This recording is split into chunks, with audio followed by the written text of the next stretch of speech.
Hey, what's up everybody? TooTallToby here, and in today's SolidWorks Power Move, we're going to talk about some tips and tricks on how to repair a surface body when you import a model. So in the case of this model here, you can see that I imported a step document, and now what my goal is to make this hole here a little bit larger. So I'm going to create a sketch here. I'm going to add in a 3/8 inch circle here, 0.375, and then I'm going to choose extruded cut. So S key, extruded cut. Oh wait, it's grayed out. Let's go up here, features, extruded cut. Oh, it's grayed out. Why is it grayed out? Well, the reason it's grayed out is because these features are meant to be applied to solid bodies. And when we look at the tree here, we don't have any solid bodies in the tree. We only have a surface body in the tree.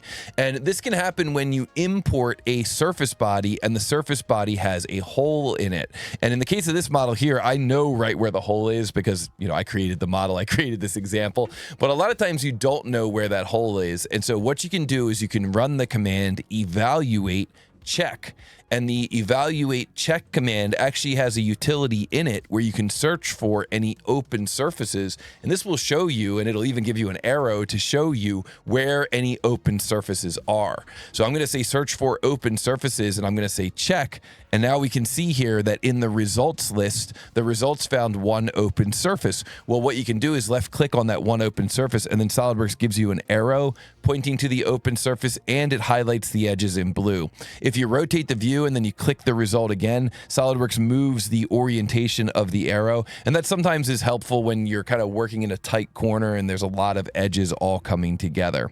So now we know where that open surface is. Now the question is, what can we do to patch that area? Well, a real good, easy tool to use that works most of the time is the command insert surface fill. And when you use the command insert surface fill, you can see here that when we go into the command insert surface fill, we can pick on these 1, 2, 3, 4 edges. We basically pick on all the edges of that open surface.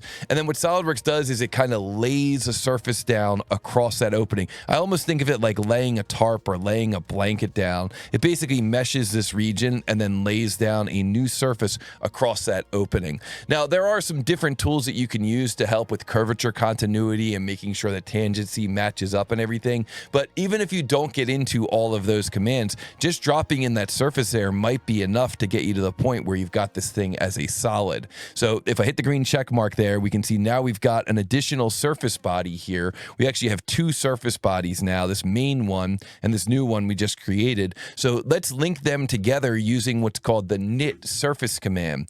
Insert surface knit. Insert surface knit. It's all the way down here at the bottom. Insert surface knit.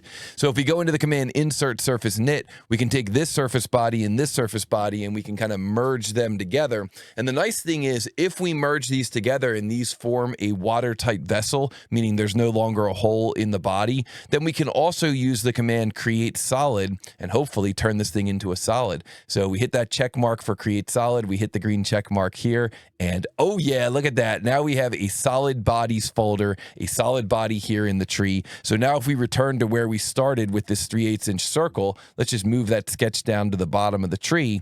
Now we can click on that sketch and we can choose features, extruded cut, and we can rip that sketch through. We'll go up to surface, up to this surface here, and boom.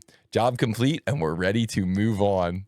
Now, I know that's just a basic introduction to the world of surfacing, and this might feel a little bit like you're drinking from the fire hose, but I got to tell you, anytime you import a step file, if it does come in with a hole in it, this is a really good first step to take, and a lot of times this is the only step you need to take to repair that surface and turn it back into a solid, and that is why I think this is a good power move. And if you agree, be sure to hit the like button, be sure to leave me some comments down below, let me know what you learned from this video, and if you like my style of teaching, be sure to take a look down below in the description. We've got some links to our training options, including an upcoming training class that I'm hosting. So it's a web-based training class, but you get to spend 2 days with TooTallToby learning about advanced part modeling techniques in SolidWorks, and of course, asking me any questions you have about how I can help you do your job a little bit better.